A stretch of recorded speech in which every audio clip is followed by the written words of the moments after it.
আচ্ছা, আপনি যে বলেন হুজুররা আমাদের সালাম দেয় না, হুজুর আপনাদের কেমনে সালাম দিবে ভাই? আপনাকে তো চিনতে পারে না হুজুররা, আপনাকে চিনতে পারে না হুজুররা। কেমনে কিভাবে চিনবে আপনাকে? আপনার ভিতরে আপনি যে একজন মুসলিম, সেই মুসলিমের তো কোনো চিহ্ন নাই, মুসলিমের কোনো নমুনা তো আপনার ভিতরে নেই। তো আপনাকে কিভাবে সে সালাম দেবে? আপনার মুখে না আছে দাড়ি, আপনার মাথায় না আছে টুপি, আপনার শরীরে না আছে কোনো সুন্নতি পোশাক, তো আপনাকে কীভাবে সালাম দিবে? জবাবটা দিন আপনি।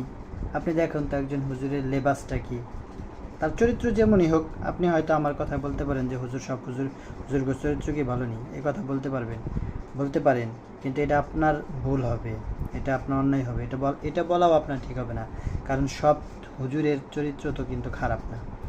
যারা কিছু কিছু নামধারী ছাত্র, তারা হচ্ছে কি ছাত্র, হুজুর না, কিন্তু হয়তো তারা কিছু দুষ্টামি ফাজলিমি করে, এটা আমি আপনার কথার সাথে একমত।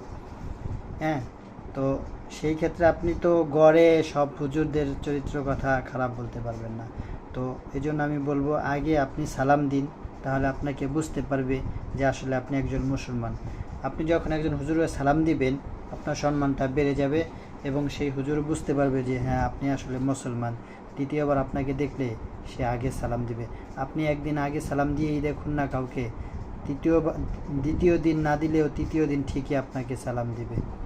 তাই আসুন আমরা সালামের মাধ্যমে মুসলিম ভাইকে দোয়া করি এবং নিজেও সেই দোয়ার অংশীদার হই।